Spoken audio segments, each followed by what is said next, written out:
Matthew 26:38. Sinabi sa kanila ni Jesus, "Ako'y halos mamatay sa tindi ng kalungkutan. Maghintay kayo rito at samahan ninyo ako sa pagpupuyat." Loneliness and isolation. Thank you, Father, that you are with us, you are in us, and you never leave us.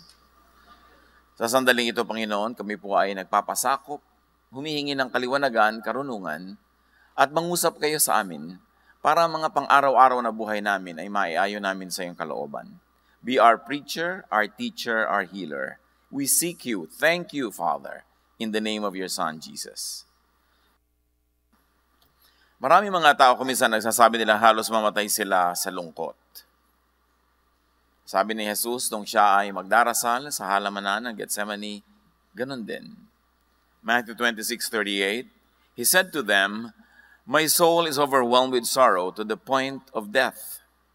Stay here and keep watch with me." These two sentences will give us a great insight into how to handle deep loneliness and isolation. But suffice to say, Jesus knew extreme sadness. Alam niya ang pinakamatindi, pinakamalalim na lungkot, na halos pa nga, sabi niya, ay ikamatay niya. Mark 15:34, And at 3 p.m, Jesus cried out in a loud voice, my God, why have you forsaken me?" At nung malalagot ang kanyang hininga, ay naramdaman niyang nalagot din ang kanyang pakikipag-ugnayan sa Ama. Jesus knew extreme rejection, extreme isolation. Mga problema natin mga tao, ang ating isolation, rejection, and loneliness, dinaanan na lahat ni Jesus yun. At kaya na tayo, gusto niya tayong tulungan. Jesus understands and can help those who are burdened with isolation and loneliness. At maaaring yun ay tayo o mga taong mahal sa atin sa buhay o pareho. Loneliness is a silent epidemic. Naglalaban na ng maraming mga bansa sa number 1 position sa dami ng nagpapakamatay taon-taon. Suicide is on the rise. And even in our happy nation and among our happy people, it is becoming a situation. Knowing and understanding loneliness could help much. Our own loneliness and that of people who are close to us. But loneliness is a subjective, personal, private experience. No one can truly be sad for you. Only you can be happy for you and can be sad for you. May nakikiramay lang, nakikihati, nakikitulong, pero ikaw lang talaga ang makababatid at makalulutas ng iyong sariling kalungkutan. Proverbs 14:10, Each heart knows its own bitterness, and no one else can share its joy. So wala talagang tunay na pwedeng humati sa iyong lungkot at saya, kailangang ikaw ang gumawa ng paraan tungkol dyan. Kanya-kanyang puso, kanya-kanyang dala. But of course, we people around can help one another how to ease the burden and how to make the burden lighter. Loneliness is a reality among many people. It's only a matter of time before people would be lonely. So understand loneliness. Among the many phenomena in our lives, it's one that should be understood well because it's one that keeps coming back. It's one that is very threatening or even very presently real. But loneliness, according to many studies and our very personal experience tells us that it is mainly caused by separation. Physical separation from people who matter, mental, emotional, and spiritual separation. Kaya kung minsan may kasama ka pero malungkot ka rin kasi magkalayo ang loob nyo. Meron naman, iisa ang loob nyo pero magkalayo ang katawan nyo kaya malungkot pa rin. Maraming formula ng ending malungkot ka. At pati ang spiritual separation natin from God can cause a lot of complications that are not so easily identifiable na yun pala ang dahilan. Western civilization has a very clear history of separation. Nung una, ang lahat ng mga tao sa balat ng lupa, puro pamilya lang, tribo-tribo. Sa ating sinaunang kasaysayan, barangay, hanggang doon lumaki ang ating community and not beyond that. Kaya nanatiling mas malapit tayo sa isa't isa. But during the European Renaissance, in the 14th to the 17th century, nagsimulang maglayo-layo ang isip ng mga tao kasi mayroong mga rumunong, naging mga experts sa sciences, sa philosophies, at naiwan nila yung mga asawa nila, kamag-anak nila, o community nila, nagkaroon ng mga ganong klaseng separation. In the Industrial Revolution in Europe that happened from 1760 to 1840, there was a lot of separation kasi nung araw ang mga tao, farmers lang lahat or hunter-gatherers. Pero nung nagkaroon ng Industrial Revolution, nauso ang mga factories, nauso ang mga cities, maraming mga tao sa mga malalayo, mga liblib na lugar, isa sa kanila ay pupunta sa city, sa factory para magtrabaho, nagsimula ang paghihiwalay. Sa ating din kasaysayan, ang ating mga kababayan at mga ninuno ay magkakasama lang sa baryo, doon kay sinilang, doon ka lalaki, doon kay papanganak, doon ka manganganak, doon ka mamamatay, doon ka ililibing, kayo-kayo lang. And there was no sense of separation. Pero nung uso yung mga galleon trade, ang ating mga tripulante, sumasakay sa barko, 1 taon, 2 taon nakasakay doon, nagsimula yung mga pag-iwa-hiwalay na hanggang ngayon, very clearly seen sa ating overseas contract work phenomenon. Na nearly every household has somebody abroad. That there's probably no Filipino na wala siyang kaibigan o kakilala na hindi nagtatrabaho sa barko or abroad. So, totoong-totoo sa atin ang paghiwa-hiwalay. At dahil doon, maraming kalungkutan. Yung iba, iniimpit na lang, itinatago, pero meron. Yun namang iba, buong dramang ibinubulala sa airport. Tuwing aalis ang mahal sa buhay. So, pero meron. But loneliness is a biological function. In fact, it's a biological warning, like hunger is. Sana hindi na lang nakakaramdam ng gutom. Blessing makaramdam ng gutom kasi warning yon ng nature na kailangan na ng katawan mo ng pagkain. Kasi kung hindi ka na warningan, hindi ka nagugutom, hindi ka kakain, bigla ka na lang mamamatay. Ganon din ang kalungkutan. Blessing siya dahil sa isang biological warning. Bakit siya blessing? Loneliness makes you pay attention to the pressing physical needs of yours. Ano yon? Pinag-usapan natin na ang una sa lipunan, nung na-develop ang mga tao, mga closely knit families lang, mga tribe. At hanggang ngayon, up to a point, tayo mga Pilipino, very tribal ang orientation. To the point that we are not thinking in terms of nation, we're thinking in terms of our barrio, of our region, of our family. So, malapit pa tayo sa ganung form. But this kind of social structure knows that survival is in numbers, in cooperation, in the family, in the community, in the tribe. Kaya pag ikay nasa baryo, lalo't mas liblib, mas nakikisama ka sa kapwa. Dahil sa baryo, kung manganganak ka, wala ka namang kotse, kung pasakayin ka nung kapitbahay mong may tricycle at dinala ka sa clinics, pasalamat ka. Kaya habang di ka nanganganak, paano yung pakisama mo sa kanya dahil may tricycle siya eh? Interdependence.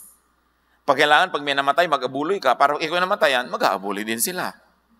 So, may ganun tayo. Yung closest ng family ties natin, may economic dimension yan. Kaya pag yumayaman na ang mga tao, tumitira sa mga lungsod, hindi na sila nakikialam sa neighbor nila. Kasi may sarili-sarili silang kotse, hindi nila kailangan makisakay. May sarili-sarili silang ulam, may sarili-sarili silang hanap buhay, nagiging mas less personal, and that's also a climate for more loneliness. Unless city people are able to recreate the tribe and invent their own tribes. Kaya may mga tribe ng mga nag-exercise sa plaza. May mga tribe ng mga ganito at gano'n ng interest. Kasi you always recreate the small tribe.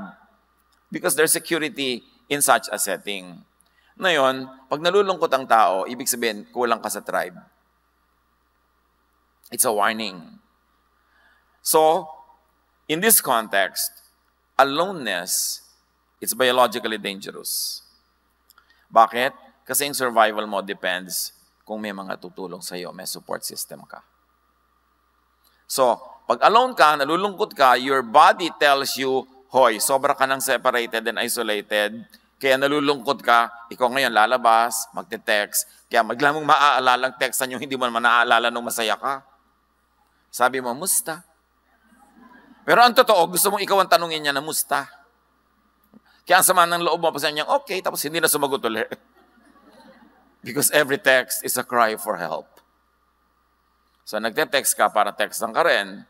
Now, aloneness is biologically dangerous because in the tribal setting, nag-iisa ka, kayang-kaya kang kainin ng leon, kayang-kaya kang pagtulong-tulungan ng mga hayop, o natumba ka, walang tutulong sa'yo, nangailangan ka, walang mag-aabuloy.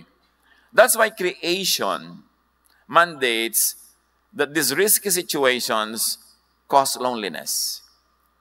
Risky na kulang ka ng social support, then nature wired you to be lungkot. That leads to longing for company and belongingness. And so people seek safety in community.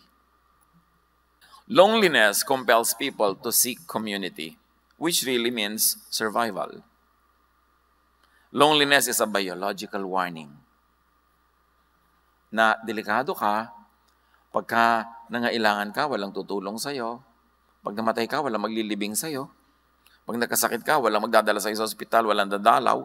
So, lumungkot ka ng lumungkot. Para pag nalulungkot ka na, gagawa ka ng paraan to connect with people. Kailan usong-uso ang sense of community? In primitive times, because the tribe had to survive, or the family. Kasi pati mga hayop, kalaban mo rin eh. Kailan uso yan? When there is a need for interdependence. Kailan usong-uso ang sense of community? In times of poverty, or crisis, or trauma, or grief. Kaya pag may namamatay tayong mahal sa buhay, nakikita-kita tayo, naglalamay tayo doon, kwentuhan ng walang katapusan, para i-comfort ang isa't isa. Ang lungkot naman na maglalamay ka mag-isa. Baka mauna ka pang ilibing doon sa bangkay. There's a classic example of this kind of lungkot that compelled somebody to move and reconnect. Luke 15, 16-17, yung tinatawag nating prodigal son. Umalis siya sa tatay niya, inubos niya ang pera niya, tapos naghirap siya, na-employ siya, tag-aalaga ng mga baboy, gutom na gutom siya, isolated siya, wala na siyang kaibigan kasi wala na siyang pera. Sa tindi ng kanyang gutom, at dahil wala namang nagbibigay sa kanya ng pagkain, halos kainin na niya ang mga bungang kahoy na kinakain ng mga baboy. Ngunit, napag-isip-isip niya ang kanyang ginawa. At nasabi niya sa sarili, labis-labis ang pagkain ng mga alila ng aking ama, samantalang ako'y namamatay dito sa gutom. So niya, alam ko na, babalik ako sa tatay ko. I want that community, I want that food, I want that house. At kahit hindi niya ako tanggaping anak, basta nandun lang ako, okay na ako. Nung siya ay maraming pera, surrounded by prostitutes and having a good time, hindi niya naalala ang tatay niya kasi hindi naman siya nalulungkot. Hindi niya kailangan malungkot noon dahil may pera siya, meron siyang company, marami siyang nagagawa. Pero nung nanganganib na siyang magutom, mapag-isa, mamatay sa hirap, pinalungkot na siya ng kanyang sariling body system para mag-isip-isip siya to reconnect with his father. Sabi niya, uuwi ako, kundi pa nalungkot, susuong pa more sa panganib. Pero nalungkot, yun ang blessing. Pinalungkot siya. Nakawire na sa atin yun, sa ating creation. We were fearfully and wonderfully made. Na may warning signal sa sarili mong isip, puso at katawan pag lumalagay ka na sa panganib. And being alone in life is dangerous. Because we thrive in community, in interdependence. Loneliness makes people pay attention to their social needs. Kaya sa mga impersonal societies, especially in the West, in the highly materialistic and developed economies, na ang relation ay hindi na dahil tiya mo siya, hindi dahil pinsan siya ng nanay mo, kapitbahay na matagal ng tiya mo. So gumagawa ang mga tao ng invented relationships. Kaya may mga gym club, camera club, at yung mga talagang mga alcoholics sa walang tutulong, may Alcoholics Anonymous, sila ang nagtutulungan, iniimbento nila yon. They have to go back to the cave and they recreate that kind of cave. Because loneliness makes people pay attention to their social needs. Ecclesiastes 4:8, ang isang taong nag-iisa sa buhay, walang kaibigan ni kamag-anak, ngunit walang tigil sa pagtatrabaho, wala siyang kasiyahan. Ni hindi niya tinatanong ang sarili kung kanino mauuwi ang kanyang pinagpapaguran. Ito man ay walang kabuluhan, isang miserableng pamumuhay. So ipinakita dito, okay, so ang dami-dami mong pera, Pero kung ikaw ba ay nakakomatose o ikaw ba ay naulyanin, yung pera mo nasaan? Sino mag-withdraw? Sino magbabayad ng mga bayarin mo? Kailangan mo pa rin ng mga tao. Kaya sabi niya, dapat hindi ka ganyan. Kahit marami kang kinikita, dapat may tao pa rin sa iyong paligid. So the misery of aloneness is meant to compel people to seek company. Dito ngayon maraming napapariwara. Kasi kung minsan sa lungkot, hahanap na lang ng unang dadaan na nakapula. Pagka wala si Mr. Right, si Mr. Right now na lang. Yung kahit sino na lang, filling the blanks. At doon marami nagkakamali. Kaya kailangan bago ka dapuan ng lungkot, meron ka ng game plan. Meron ka ng support systems. May mga tao na sa mundo mo. Lalo kung bago ka magtagumpay. Kasi pag tagumpay ka na, paranoid ka sa lahat na lumalapit sa'yo. Baka may kailangan lang. Kaya mahalaga, bago ka magtagumpay, bago ka maging binibining kangkungan, bago ka maging super bilyonaryo, meron ka ng close friends. Nung pag-elementary, nung high school. Kasi pwede mong pagtiwalaan na nung walang-wala ka pa, kaibigan mo na siya. Importante yung ganong support systems. Now, the misery of aloneness compels us to seek company. Social need is related to survival. Being sociable has high biological value. Kaya kahit ngayon, pinapahalagahan natin yung people skills. Kasi pag may people skills ka, marunong kang makipagmabutihan, makisangkot, marunong kang makisalamuha, ang dami-dami mong benefits sa buhay. Being together with one's tribe helps one survive. Social skills are precious. Kaya yung mga magulang, nagkakamali kung ang lagi itinuturo nila sa anak nila maging competitive. Kasi kung competitive yan, halos walang kaibigan yan kasi lahat yan papatulan niya, lahat tatalunin niya. Dapat ang ituro natin sa mga anak natin how to be cooperative. How to coexist with people and make the most out of life by existing with people. Aloneness and isolation could mean death. That's why God designed you to be sad, to be miserable when you're alone, because biologically you are in more danger when alone. Ecclesiastes 4:9-10, ang dalawa ay mabuti kaysa isa. Mas marami ang bunga ng anumang gagawin nila. Kapag nabuwal ang isa, maitatayoy siya ng kanyang kasama. And obviously, it's really important. Tulad ng halimbawa, magbabiyahe kayo, gusto yung magbiyahe abroad, aakyatin nyo lahat ng bundok ng Nepal. Maganda mga 5 kayo. Para pag nahulog ka, may magbuhat naman sa pababa. Kasi kung tour guide lang kasama mo, ihuhulog ka na lang sa bangin. May insurance ka naman. Madalang maganda dapat may kasama ka. Kaya dapat marunong ka makisama, marunong ka makipagkapwa. Para may sumama sa'yo. Sabi ng Ecclesiastes, kawawa ang nag-iisa sapagkat walang tutulong sa kanya kapag siya ay nabuwal. That's why, position yourself that you can have partners in life, partners in business, partners in your activities, and even a romantic partner, if you are meant for it. But allow others to have their own partners. Yung mga magulang ko minsan, we're so selfish. Ang higpit-higpit mo sa anak mo, ayaw mo man lamang na may umibig sa kanya o may makipag-ibigan siya. Kasi bata ka pa. Nung tumatanda ka na, at tumatanda na rin yung anak mo. At wala pa siya. Kulang na lang iparipa mo. Anak, kung sino man ang kumuha sa'yo, kasama ng mga kaldero natin, ang mga kotse natin, mga lupa natin sa kuko, ilalagay na natin, meron lang sumama sa'yo. Kasi alam mong, hindi siya dapat ding mag-isa sana kung hanggat maaari, hanggang pagtanda. Pero ayaw mo pa na mangyari yun, hihigpitan mo ng sobra-sobra habang bata, kailan mo ipagtutulakan pag 50 anyos na. Sa bagay ngayon, 50 is the new 20. So very important, naturuan natin sila ng social skills, we allow them to have friends. Anak, bakit wala kang friends na nag-i-sleep over dito? Diba? Invite them here. Ikaw, may mga kaibigan ka ba? Kung mag-i-sleep over ka doon, saan yun? Anong telephone number nila? May fire exit ba ang bahay nila? Siyempre, gusto mo namang malaman yon para safe yung anak mo. Pero let them socialize. Genesis 2:18, the Lord God said, "It is not good for man to be alone, or woman to be alone. I will make a helper suitable for him." So creation and nature rewards collaboration. Kita niyo sa ating mga baryo, umuso yung bayanihan, Kasi tulungan, kasi wala nang may pera eh. Ang mga may pera lang noon yung mga landed class, but 90% of the people walang pera. So we perfected bayanihan. We perfected abuluyan. Bakit po 12 araw na hindi pa nililibing ang patay? Wala pang pambayad ng nicho. Di ba? Kakabaan mo pa yan. Tulungan ng tulungan. Because nature rewards collaboration. Kahit sa mga hunting societies, hindi ka pwede mag-hunt mag-isa. Dapat 5 kayo, 10.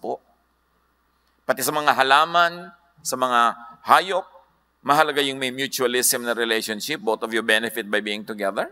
Or at least commensalism, one benefits and the other is not bothered. Pero pagka parasitism na yan, hindi na maganda yung kanyang relationship. One benefits and the other is destroyed. Teamwork is always rewarded, kahit sa sports. That's why even in the church, unity is important. Because when people are united, they're always stronger together.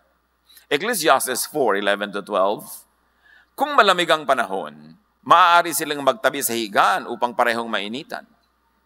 Ngunit saan siya kukuha ng init kung nag-iisa siya? Kung ang nag-iisa ay maaaring magtagumpay laban sa isa, lalo na ang dalawa. Mas magtatagumpay sila kung dalawa sila. Ang lubid na may 3 pilipit na hibla ay hindi agad malalagot. So mahalaga, meron kang karamay. Friends multiply our joy and divide our sorrows. So it's important na marunong kang makitungo. Proverbs 18:1, ang taong makasarili ay humihiwalay sa karamihan at salungat sa lahat ng tamang isipan. In other words, sabi ng Proverbs, yung sobra kang selfish, abnoy. Di natural yan. Dapat hindi ka selfish. Dapat give and take. Dapat nakikipagmabutihan ka kasi for survival niya at mo, you need to have people around you. Creation wired the brain to feel pain in aloneness. Kaya kung nag-enjoy ka laging alone, as in extended aloneness, extended enjoyment, hindi na yan normal. Because we were wired to feel pain in aloneness so that we will relieve the pain by seeking company. It means cooperating with others. It means enhancing your chances at survival and even at thriving. Loneliness is meant to stop and to minimize behavior that isolates people. Kaya ka pinapalungkot ng Diyos para tigilan mo ang paghiwalay sa kapwa-tao, humanap ka ng koneksyon. That is why rejection and isolation hurt. Bakit pag may nagre-reject sa'yo, nasasaktan ka? Kasi we were wired by God to want to be accepted. Because when we are accepted, we are safer because we are with the group. Pero yung nire-reject ka na, nagre-rejoice ka pa, abnormal yan. Or pride na lang yan, ayaw mo lang aminin. Kaya masakit yung nire-reject ka. And yung sakit na yon ang magtuturo sa ating makibagay, makisama sa tama, para hindi tayo ma-reject. At stronger tayo pag meron tayong support system. Jesus took up and endured extreme isolation and loneliness so He can save us from it. Salamat. Inako, dinanas ng Diyos lahat yan ng Panginoon para kayang-kaya at alam na alam niya tayong tutulungan. Isaiah 53:3, hinamak siya ng mga tao at itinakwil. Nagdana siya ng hapdi at hirap. Wala man lang pumansin sa kanya. Binaliwala natin siya na parang walang kabuluhan. Referring to the coming Messiah. Si Jesus yun. Kung nararamdaman nyo binabaliwala kayo, parang wala kayong kabuluhan, nadaanan na yan ni Jesus.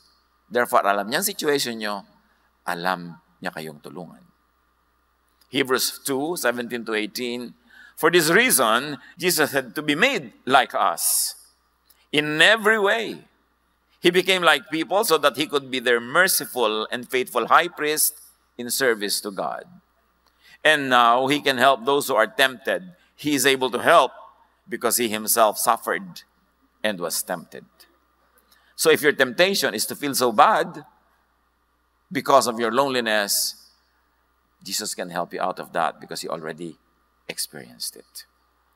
Ipinadana sa Kanya ang lahat ng klase ng hirap, hindi naman bawat detalye, kundi yung types of suffering, so He could be a very, very sensitive helper, nurse, and doctor. What are the general effects of loneliness? Loneliness makes people age quicker. Yung ang bilis tumanda. Mahirap na tumanda ka bigla kung masaya ka. Kaya alam mo ko yung misis, nagpo-problema dahil yung asawa niya, ang daming kwalasisi, ang tanda ng itsura. Maliban na lang, of course, meron siya mga regimen na napatatakpan ng technology, yung kanyang lungkot. Pero alam yung, bakit ganyan ang itsura ng pinsan natin? Siguro nang bababae asawa niyan. Kasi nakaregister sa mukha ni misis ang pinaggagawa ni mister. Mabuti na lang, may mga exercises na ngayon na pwede nang imitigate yung ganung mga effects. But loneliness makes cancer deadlier. Yung may cancer na nga, tapos malungkot pa, mas mahirap tabla ng mga pagpapagaling at mas mabilis lumala. This is science. Researchers show us. Loneliness makes Alzheimer's advance faster. And loneliness makes the immune system weaker. Pagka ang lungkot-lungkot mo, may humatching lang 3 meters away, nahahawa ka. Pero pag ang saya mo, kahit bugahan ka dito, siya ang natutumba. Kaya mahalaga sa tao, masaya. Diba? Kasi pag masaya ka, yung immune system mo mas malakas.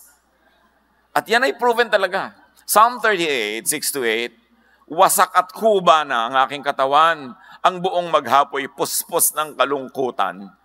Dumapong lagnat ko'y apoy na sa init. Lumulubhang lalo ang taglay kong sakit.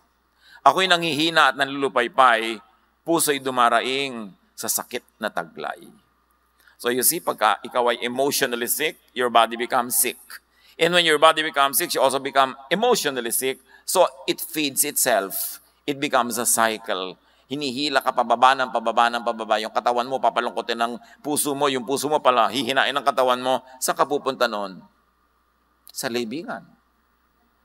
Kaya dapat may gawin ka.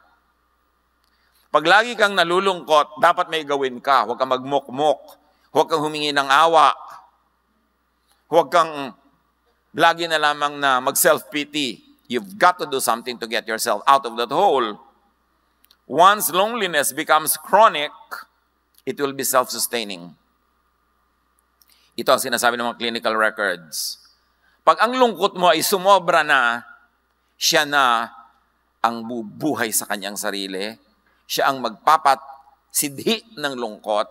Siya ang magpapalala ng sarili niyang lungkot. It will feed on itself. It will be cyclical and self-sustaining until you get to deep, deep clinical depression. And that's when people jump off buildings and bridges and kill themselves. Don't get near that point. Kailangan kontrahin mo ang iyong mga lungkot. Now, how loneliness works for the worse. Paano ba nagpapalala yan? Physical and social pain send messages to your brain. May physical pain ka, emotional pain. It sends signals to your brain. And prolonged feelings of loneliness is read by the brain as threat. Pag lagi kang malungkot, ang reading ng brain threat, you are under threat, no? Then it switches to survival mode and sees danger and hostility everywhere. So pag malungkot ka, yung brain mo maglalagay ng armor, maglalagay ng protection, at ipoprotektan niya sa lahat ng tao. Kasi convincein ka ng brain mo na lahat ng tao may masamang sinasabi tungkol sa iyo. Lahat ng tao kalaban mo. Walang may gusto sa iyo. Lahat galit. Nanganganib ka. Lahat gusto kang patayin, sakalin. Lahat. Kaya lalo ka ngayong lalayo. That's why loneliness feeds itself. Because when you're very lonely, you become defensive. And when you are defensive, you drive people away. Kaya magiging cyclical.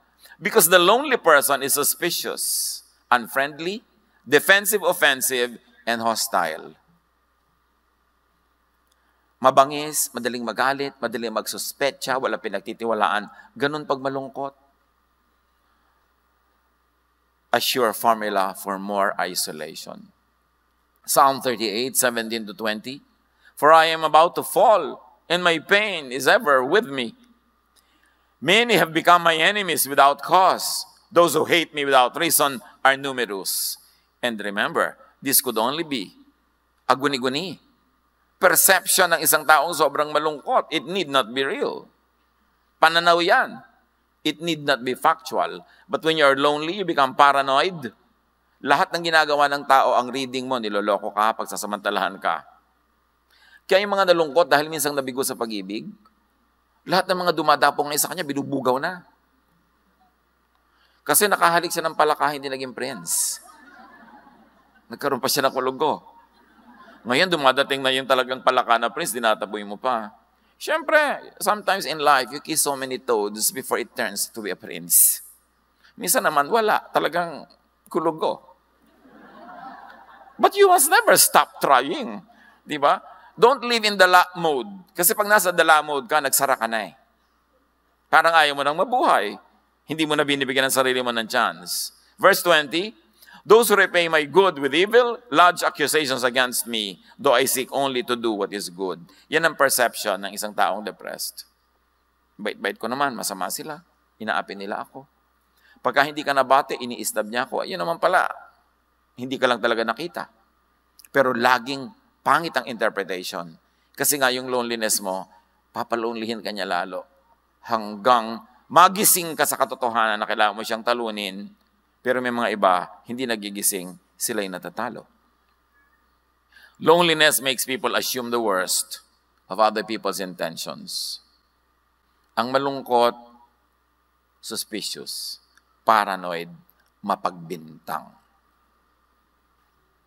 Because of this perception of a hostile world, lonely people can become more self-centered and isolate themselves even more. That's why it feeds on itself. Psalm 102, 6-8, tulad ko'y mailap na ibon sa ilang, para akong kuwago sa dakong mapanglaw.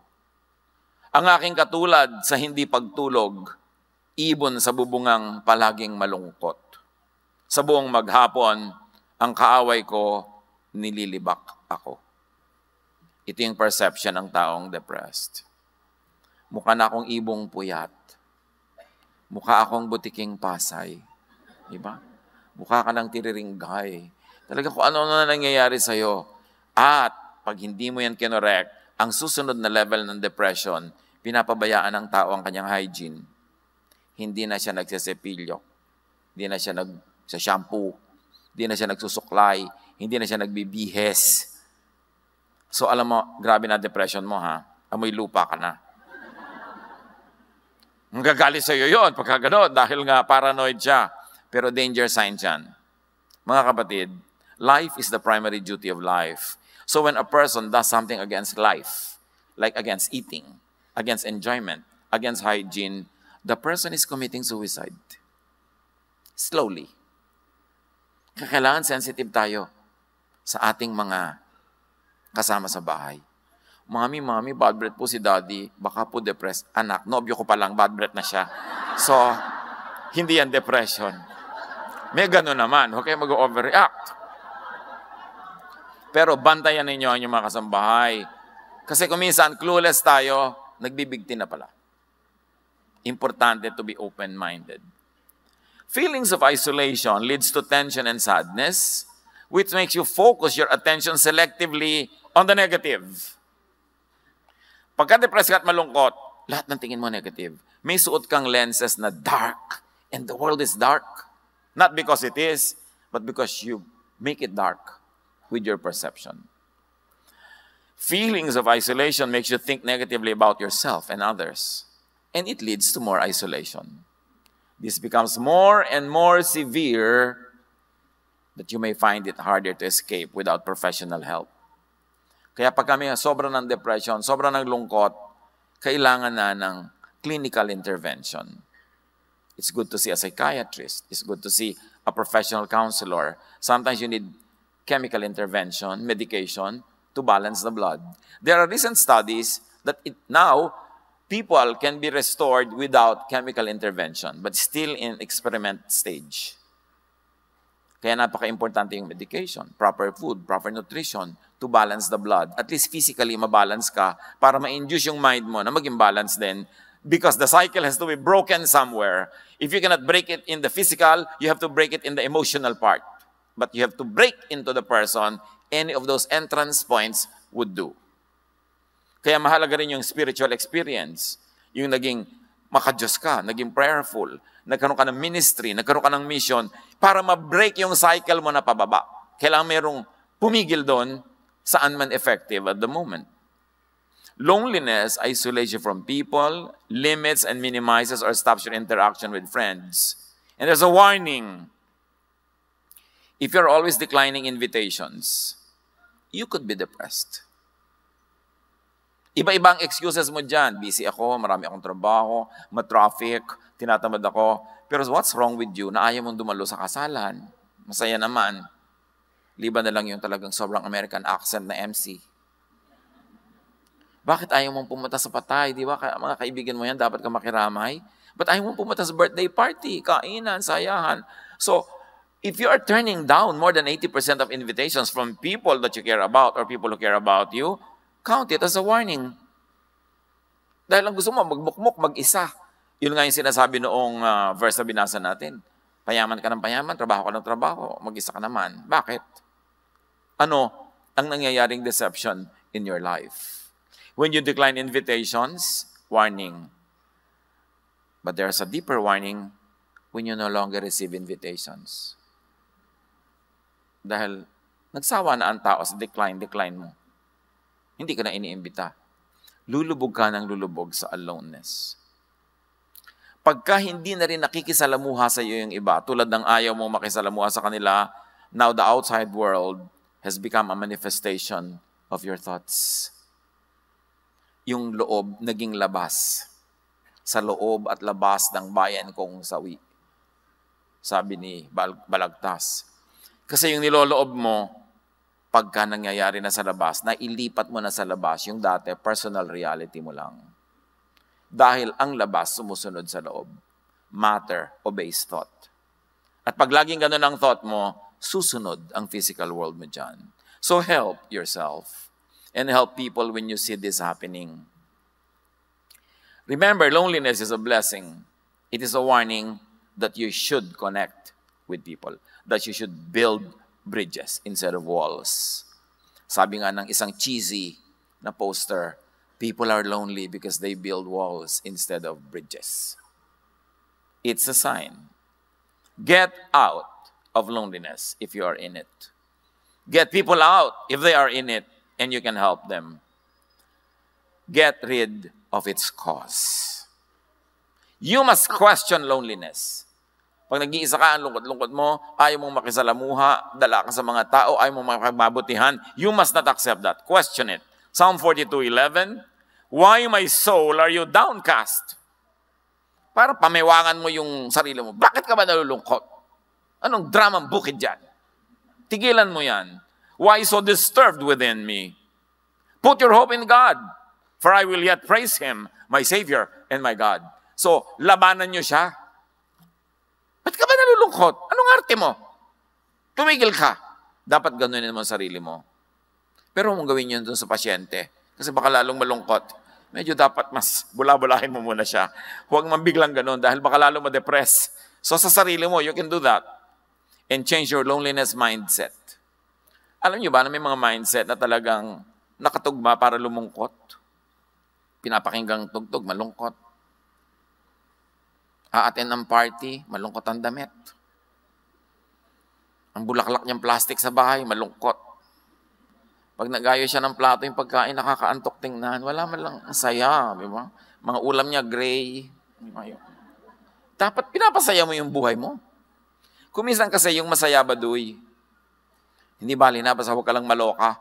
Kasi correct naman yung color scheme mo, pero nakakalungkot. Alam niyo yung mga correct color scheme, malungkot ha? Aminin niyo yan. Pa yung mga damit mo, bulaklakan, may mga ganyan-ganyan, para kang stabilo. Pero masaya ka. So, ang unahin mo yung masaya ka, huwag na yung correct ng mga itsura mo. Yung laging prim and proper, gray lang yun, black, mga somber colors, mga gusto lang yun na suot-suot ng mga nagyayaman-yamanan. Pasayahin mo ang sarili mo. Kaya tuwan-tuwa ako, kuminsan may nakita ko mga babae sa kalye, nag-iintay ng jeep, ang lalaki ng mga bulaklak sa ulo, mga ribbon-ribbon, garter-garter. Hindi ito malulungkot. Kasi pinapasaya niya ang sarili niya. So, change the loneliness mindset. Romans 12:2, do not conform to the pattern of this world, but be transformed by the renewing of your mind. Then you will be able to test and approve what God's will is.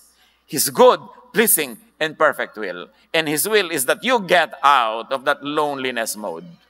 And you be happy and you enjoy life. That is the will of the Lord for you. Do not conform to the pattern of loneliness and depression. You have to get out of it. Check for your negativity. 1 Thessalonians 5:18, give thanks in all circumstances, for this is God's will for you in Christ Jesus. Always find something to thank God for. And be very profuse and dramatic with your thanksgiving. Meron, pastor, yung pong katabi ko sa worship, pwede ba ilipat nyo sa likod? Kasi worship lang, nagtatatarang pa. Yung kasasayaw. Eh, mabuti na yung kesa naniniga siya, tinihimatay sa lungkot. Di ba? Hayaan nyo na mag-express. Kailangan hugsikilin ang sarili. Konting-konti lang dapat yung sinisikil. Dapat express yourself. Get out of loneliness and stay out of it. Seek God. Psalm 68:6. God provides homes for those who are lonely. He frees people from prison and makes them happy. But those who turn against Him will live in the desert or live alone. People are in prison. And most of those prisons were made by them. Or made by their people who matter in their lives, who do not know any better. Kailangan makalaya. That's why Jesus sets free. That's why we should set people free. To express themselves, to be themselves, to love their true loves, to live their true lives, para mawala yung mga depression na yan. Psalm 16:9-10, therefore my heart is glad and my tongue rejoices. My body also will rest secure. Because you will not abandon me to the realm of the dead, nor will you let your faithful one see decay. Many levels of meaning, but the general truth is this: God will not want us to decay. God would like us to be fresh. And His blessing is new every morning. You can never run out of fresh blessings as long as fresh mornings come. So nananatili ka lang malungkot kasi pinapanatili mo ang sarili mo dyan. You've got to get out of it. Psalm 25:16-21. Turn to me and be gracious to me, for I am lonely and afflicted. So aminin, kung malungkot, sabihin, huwag ikahiya. Kung kailangan ng clinical treatment, huwag ikahiya that you're seeing a psychiatrist. You know, yung nagpapabunot, nagtatanggal ka ng kukumpatay, ganun din yun, yung pumupunta ka rin sa psychiatrist. Pinapagaling mo lang ngayon sakit. Dapat walang stigma mga mental illnesses. Kasi katulad lang yan ng ibang other illnesses. Aalisin natin dapat yung mga ganyang stigma at hindi dapat itago. Mga pamilya, kung meron kayong mga member ng family na hindi katulad ng karamihan, yung kanilang mental behavior, yung kanilang mga itsura kuminsan, huwag nyo silang itago sa dilim. Lalo silang madedepress. Dapat silang ilabas, maarawan, mahanginan. Dahil yun ang binigay sa atin ng Diyos. Yun ang mahal natin sa buhay, yun ang pamilya natin. Huwag tayong mabuhay sa pagtatago, sa hiya. Yan ang nagpapadepress sa tao, yung pagtatago. Relieve the troubles in my heart and free me from my anguish.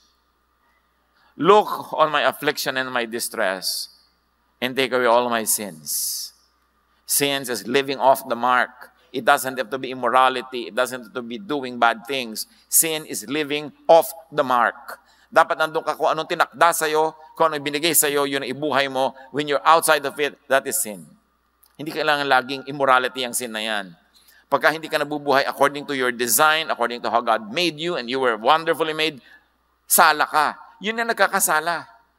Sa Laguna, sa Batangas, sa Cavite, pag sinabing mali, ay, sala. Hindi ibig sabihin kasalanan. Kaya yung sala, hindi mo lang na-hit yung mark. Kailangan i-hit mo yan. And when you're true to yourself, you will always hit it. Hindi mo lang ma-hit yan kung nangungopya ka ng iba and you are not living your true life. Guard my life and rescue me. And do not let me be put to shame. I take refuge in you.